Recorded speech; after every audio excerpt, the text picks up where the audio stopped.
Step right in, no reservations needed at the intersection between politics, art, and just a dash of religion on the side. My name is Susan. This is Cafe News here at the Creatives Cafe.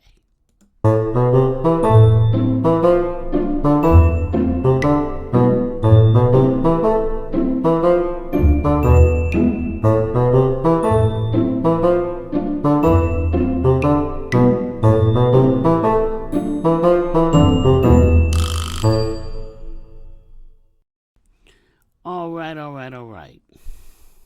Welcome to Cafe News at Creatives Cafe. Once again, I'm Susan. And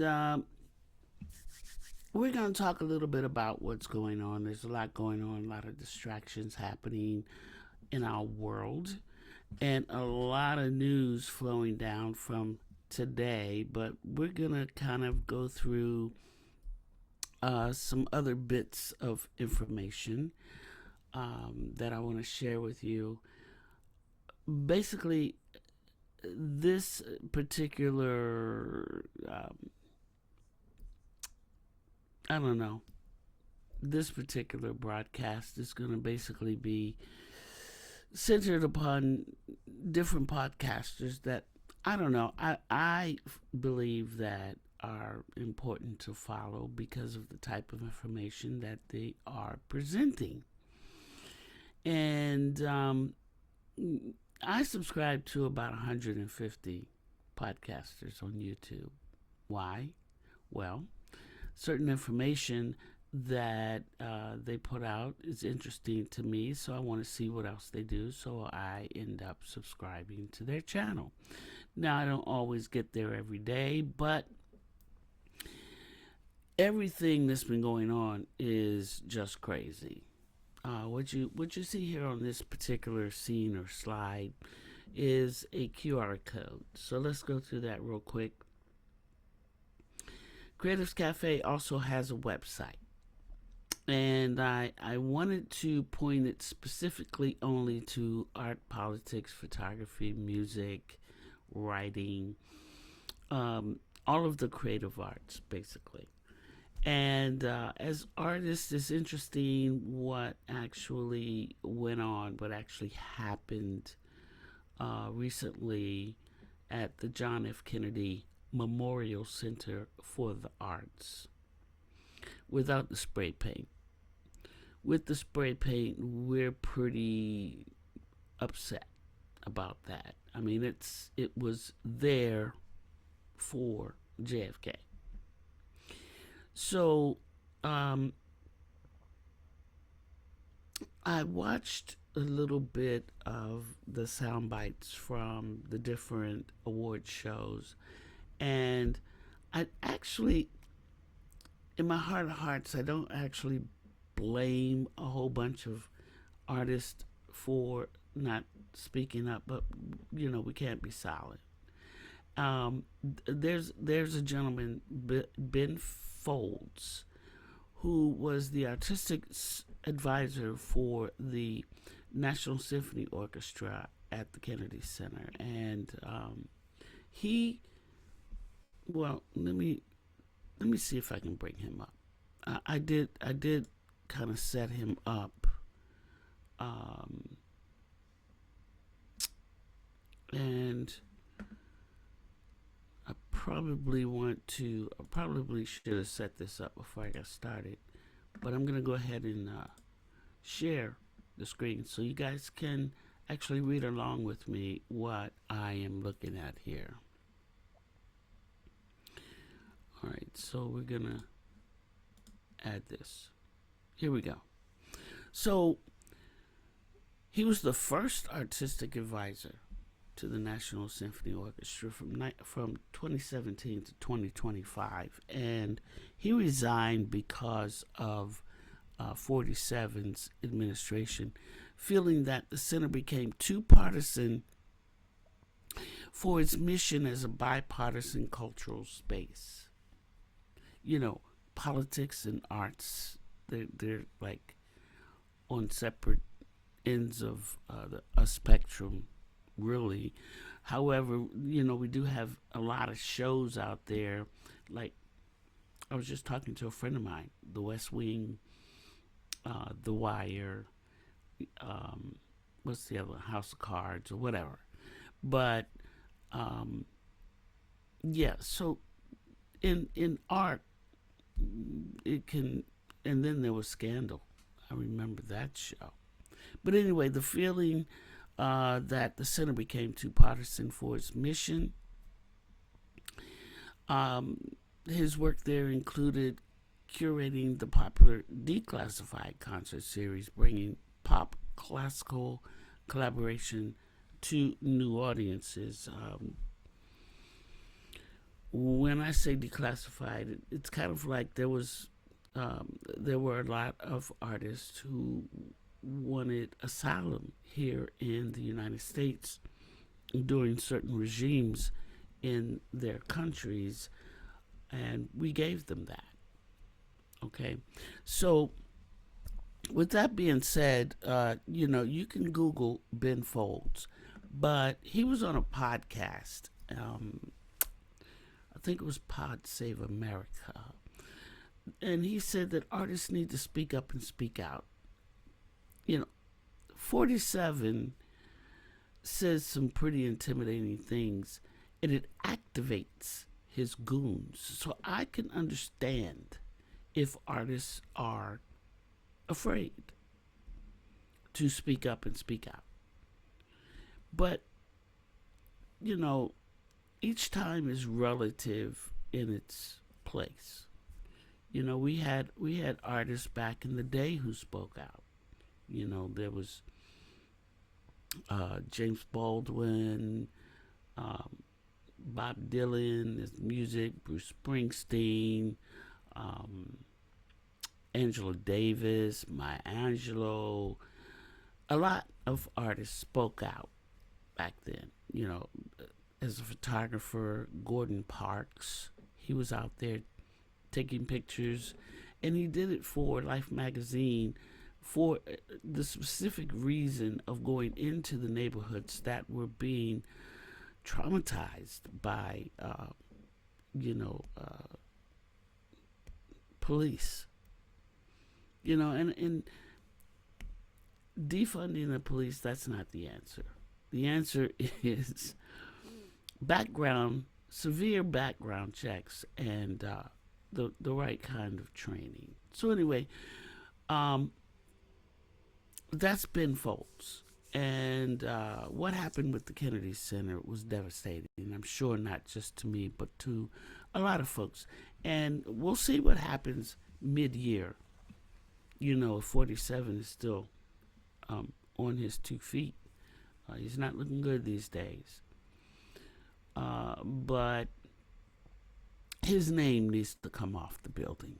I mean, come on. Everything in D.C. can't be Trump. No wonder folks in New York didn't particularly like the fact that he wanted to put his name on pretty much every building. And, if he can put his name on as many buildings as he possibly can here in Washington, D.C., well, we can't have that. All right. So we're going to start with something that I really didn't think I was going to add to this broadcast, but it was kind of important. So if you have pen and paper and you can write fast, I say write it down. Keep it in your pocket, put it on your phone. Right? But you can always play it and replay it and play it and replay it and memorize it and whatever. But this is important to know, that when ICE agents come knocking on your door, I'm just going to bring up the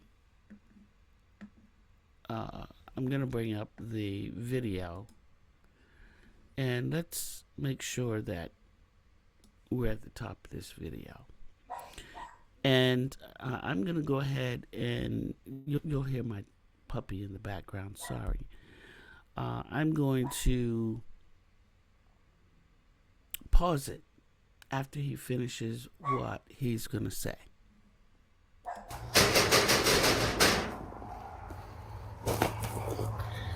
Hello. Hello? Hey, what's going on, man? I'm here looking for Marcos de la Cruz. Is he here? Can I ask why? Listen, I gotta ask him a few questions though. Do me a favor, can you open the door for me, please? Now we can speak like this. Marco de la Cruz, is he here or not? I don't answer any questions, man. Listen, man, don't make this complicated, okay? If you don't open the door, I'm gonna have to kick the door open. He's going to have to kick the door open. Okay, come on. Is Marco de la Cruz in there, yes or no? I do not wish to speak with you or answer any questions. I do not consent any search of my person, belongings, or home. I'm exercising my right to remain silent, and I want to speak to a lawyer. If you are here to enter my home, please show me a judicial warrant signed by a judge with my name and address through the window or under the door. Listen, I don't have... That is something we should all know. That's something we should all memorize because that's important. have a warrant, but if you don't open the door, I will go get a warrant. And if I go in there, you're going to be under arrest for obstruction, okay? Well, I'll wait then. Okay. Do you want to be under arrest? If I get a warrant and come in here, everybody's going to be under arrest. No, I'm not going to open the door. I'm sorry. You're making this way too complicated for yourself, kid. All right, open the door. I'm just here for De La Cruz. That's it. I already said no, so you can leave. Okay, I'm going to have to get a warrant, man. I'll come back and I'll talk to you then, okay? All right, whatever. All right, let's go. He said, okay, whatever. See, this is what I'm talking about. I'm not sure when this interaction happened, whether it was before the murder of Renee Good or it happened after. But usually, ICE comes busting through things. They want to open your car door. Your car door is locked. They want to open your car door and pull you out and drag you down the street. Okay, so this young gentleman, thank goodness, had his cell phone out or a piece of paper out. I couldn't see, but he read his rights to that ICE officer. All right, and if he did try to bust that door down, what then? So I wanted to throw that one in there in the beginning, but I really want to start with a podcaster that you may want to subscribe to. I don't care what your religion is. I'm not judging anybody for being a Baptist, a Catholic, a Lutheran, an Episcopalian, of the Jewish faith. It doesn't matter. Hindu, Muslim, Islam, whatever. Doesn't matter. His message matters. He's a man of the cloth, okay? I believe he's out of Honolulu in Hawaii. But it's his message, not his uniform. The church subscribes certain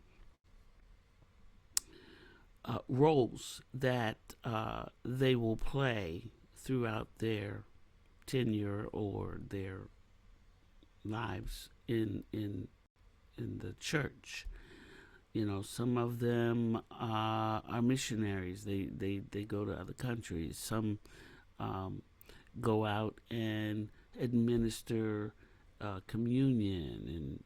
But anyway, he actually has a podcast that speaks on social behavior and what's going on in the world, current events, and keeping it real. So basically, and let me make sure that I take it to the beginning like before. This is Father David. I subscribe to his podcast.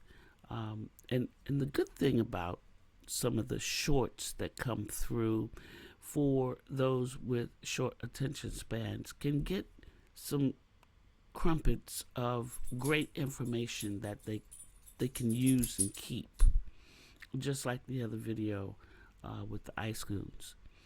So the question is Trump an antichrist? Okay. Let me be quick, let me be brief. Every other president that's ever been in office has been called the Antichrist. And I believe in 1981, it started with Ronald Reagan. That's what I remember. Like, he had 6 letters in each of his name, in each one of of his names, his first, middle, and last. So he was the 666 guy, the Antichrist. No. They called Bush the Antichrist. They called Obama. Oh my goodness. I mean, this is fresh and foremost in my mind when I was on YouTube back in the day, and I wasn't on there very often, but every time I pulled up my YouTube, every other video was calling Obama the Antichrist. What? Now, if there's any Antichrist, it would be Trump, but actually not, because in all of the Hollywood movies that present the Antichrist as a human, he knows the Bible or the scripture front to back. I mean, Trump was interviewed and he couldn't even give his favorite scripture. Oh, no, that's personal. I don't want to share that. Whatever. The same guy who marched down the street to stand in front of a church and get a photo op with the Bible upside down. Ridiculous. Okay? But anyway, Father David is going to answer this question for you. And listen closely to how he can speak about President 47 without using profanity, hatred, racism, that sort of thing. But some of the things he says, like he's a fool, is true. I mean, he's a Shakespearean fool for real. But, Shakespeare's fool ended up being the wise guy in the end. So we're not going to compare there. Anyway, I'll let Father David explain to you why Trump is not the Antichrist. Father David here. For those who ask whether Trump is the Antichrist, I think the answer is squarely no. Here's why, and why it's dangerous to think of him in that kind of a light. First of all, it gives Trump a special kind of power if we think of him that way, when in fact he is a very weak, insecure, and incompetent leader who is simply doing what dictators around the world do, and that is exercise power for the sake of power. He is playing to the worst instincts of America, to our dark side of imperialism and colonialism and might makes right mentality, and rejecting squarely our higher aspirations of tolerance, equity, and working cooperatively with others. That doesn't make him Antichrist. It just makes him yet another in a long line of fools and dictators who will enter the dustbin of history. But the second reason it's so dangerous is because it gives too many of us an excuse to say, well, only God can fix this. That is not a reasonable response. Did you hear that? That's not a reasonable response. It reminds me of this little story about a man abandoned on a little dinghy out in the middle of the ocean, no land to be seen, and a plane came by and said, "Let me save you." And the man said, "No, God will save me." And the plane went on. A boat came by and said, "Hey, let me save you." "No, I'm fine. God will save me." And he died. And when he got to heaven, he said, "God, why didn't you save me?" He said, "I tried. I sent a plane. I sent a boat. There was another transport that he sent, and you kept saying no. So yeah. God is not going to fix this. We need to fix this. We are the hands and feet of Christ in this world. And for those who keep waiting for Jesus to return any moment, people have been looking to the sky for that for 2,000 years. And yet, what we miss when our gaze is at the sky waiting for him is that Jesus is right next to us, in the eyes of the poor and the marginalized and the migrant. And if we don't look for him there, we're never going to find him. And it is their fight, and therefore the fight of Christ, that we must take up against this demented failure of a leader. Keep your voices loud and strong. Show up at demonstrations. Keep after your representatives, and be ready to vote in November. Because we can defeat this, but we need to stay active and not be distracted. He called 47 a demented failure of a human being. Hello? You know, that's what I'm talking about. Father David. The next podcaster I want to introduce you to is Lawyer Oyer. Now, if you guys don't know anything about the law,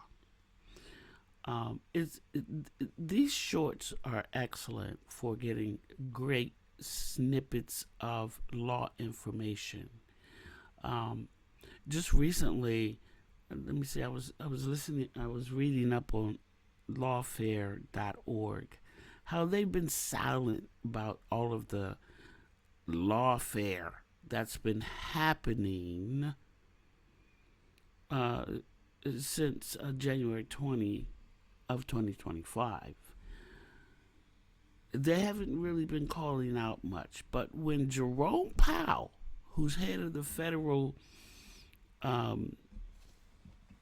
chair, who's the chairman of it's on the tip of my tongue, and I'm a traitor. The Fed that controls the interest rates and the money. When Trump came out against him, lawfare woke up, because it's all about the stock market and the money and all that other kind of crippity crap. But anyway, Lawyer Oyer is going to break down some of what the law actually says that protects we as Americans from that type of abusive behavior and gross behavior that we're seeing ICE perform on a daily basis, more than once a day, like over and over and over again. Here she's talking about prosecuting the ICE agents, and I can't wait for the Nuremberg trials. They're going to be called something else, but every single person that is, as a matter of fact, that gentleman, Jonathan Ross, who is now MIA, the one who murdered Renee Good. Yeah, where is he? Nobody knows where this gentleman, where this goon is. But he's nowhere to be found. He hasn't been talked about, and the investigation is basically closed. And the hard part to believe is that they decided not to investigate the shooting. And there are three parts to that. One, Minneapolis and the Minnesotans wanted to work with the FBI. And the FBI and the Department of Justice said, okay, sure, no problem. We'll work with you. Two, then they decided not to work with them and said that they were going to do the investigation on their own, and then they just closed it. And then three, what I just heard recently is that they're now starting an investigation on Renee Good's wife, her kids, her family. You know, what in the world is that? Okay, so let me introduce you to Lawyer Oya. And she was I believe, a pardon attorney. I've seen this video, but I still can't remember. I think she was a pardon attorney for the Department of Justice. And I know that she worked for the Department of Justice. But I'm going to let her introduce herself, explain what prosecuting ICE agents is all about. And yeah, we're at the beginning. Hey everybody. After the horrific killing of Renee Good by an ICE agent in Minneapolis, many of us want to know if the agent will be held accountable. This raises some important legal issues that I want to discuss. I'm Liz Oyer, the former pardon attorney for the Department of Justice. Normally, a law enforcement officer who egregiously violates the rights of a citizen would face a federal investigation and prosecution by the Department of Justice.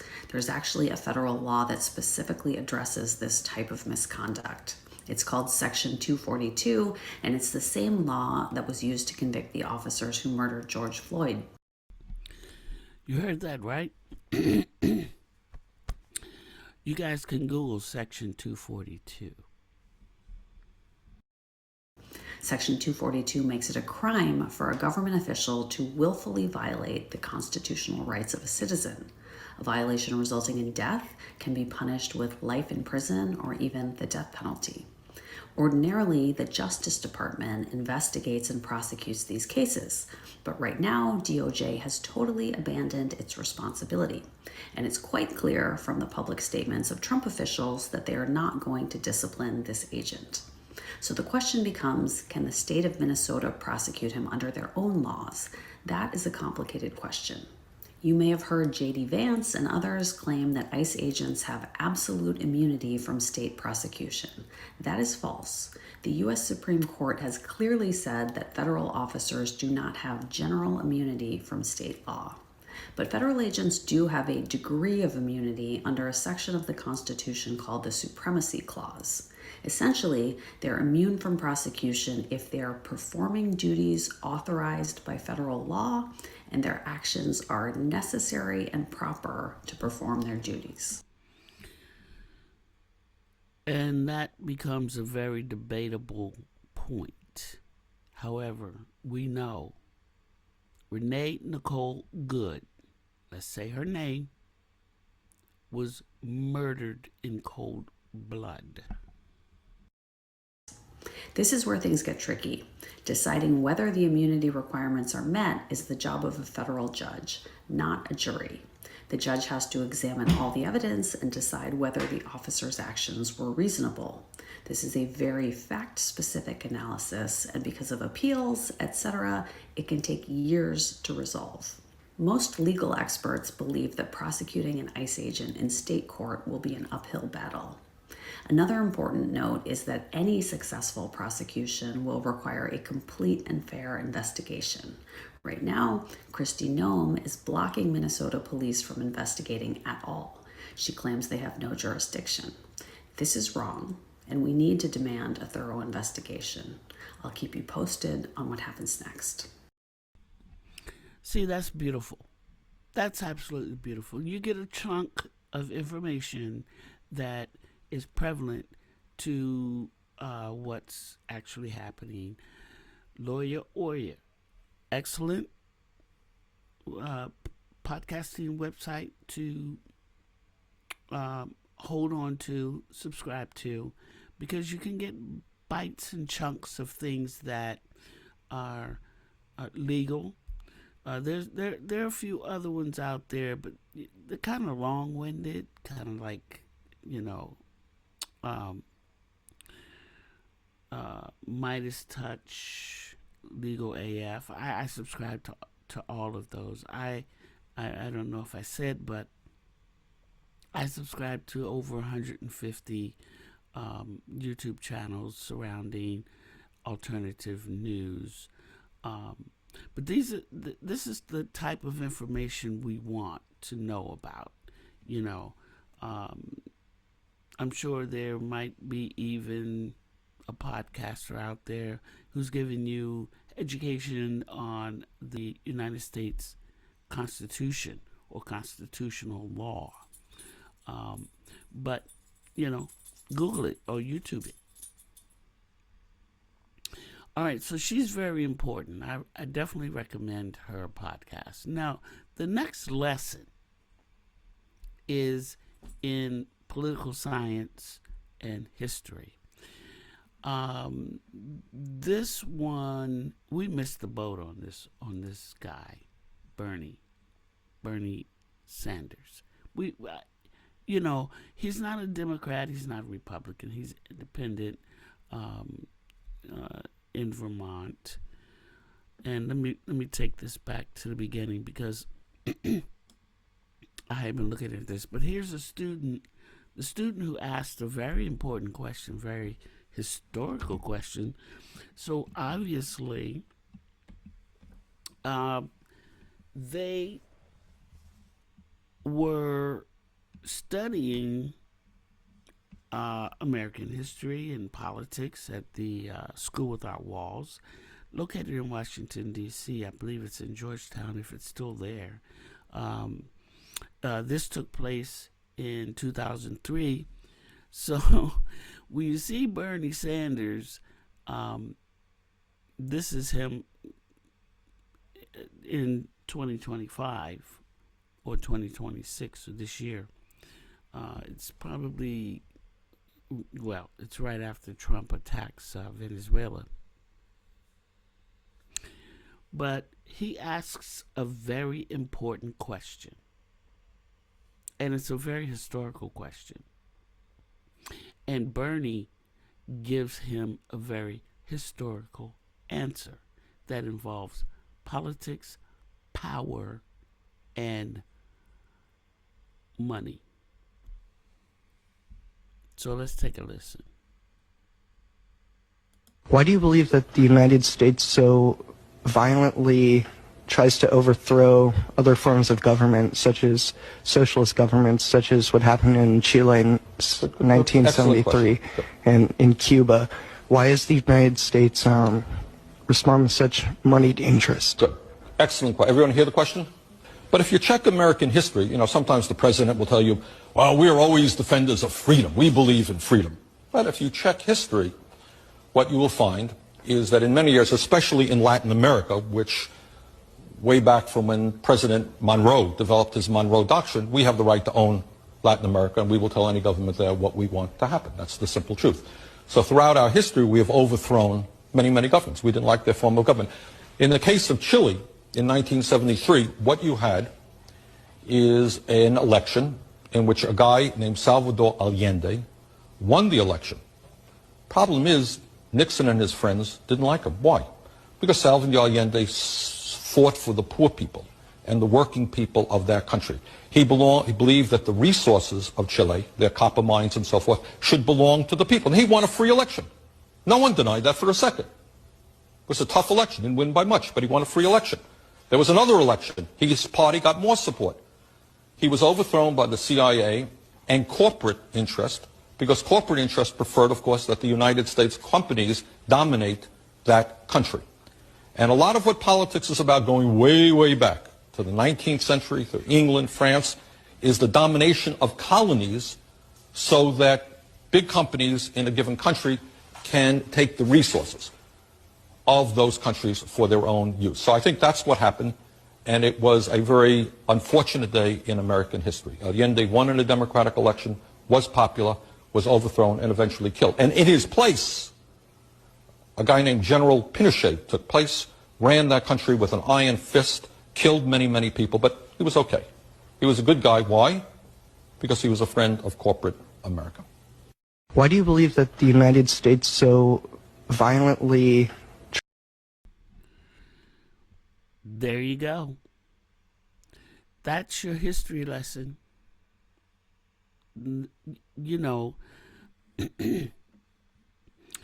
it's unbelievable what the United States is doing now in Venezuela. It's not about helping the people. It's not about Maduro being this big goon, even though he is a tyrant and a tyrant. Let's just call him what it is. He's over there killing his people, and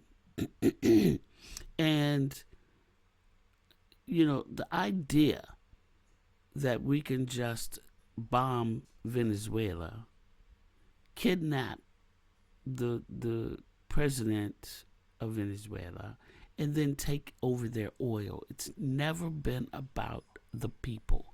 It's always been about controlling the area and the oil and corporate interests.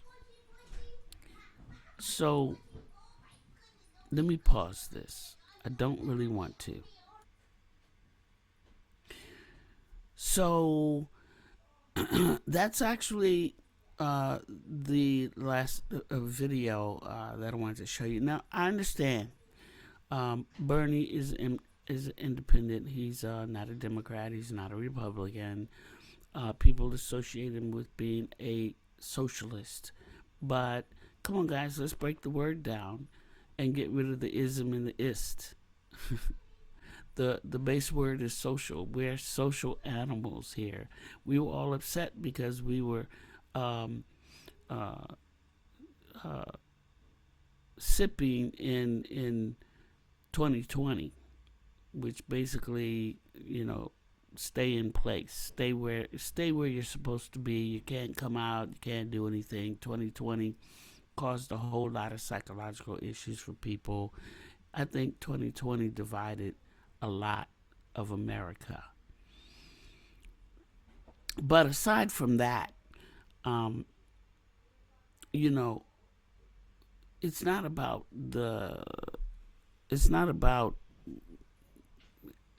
it's about the message. It's about history, which they're trying to abolish and change.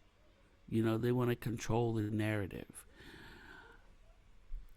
How is it that the Smithsonian is here to record our history, and because the president didn't like the fact that his historical legacy from his first administration said that he had been impeached twice, he didn't like it, so the Smithsonian took it down. It's not part of the historical record, but I'm sure everything will turn back right side up. Not completely, because what this man has done to this country is quite disgusting, and I just have no words. It's hard. All right, so last but not least, I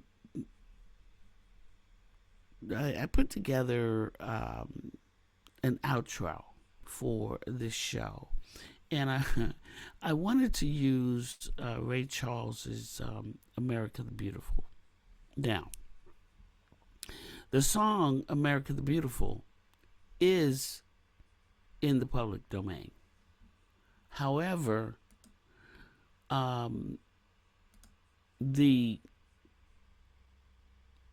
Ray Charles version is not. It is copyrighted, so I was unable to do it. So I had to put together something on my own, the song, an image, for the ending. But I really wanted to get that song in there because I think it's a beautiful piece. And let me just share this with you. Here we go. So that you know. Just so you know. That the lyrics for America the Beautiful, the lyrics were written by Catherine Lee Bates. She was a Wellesley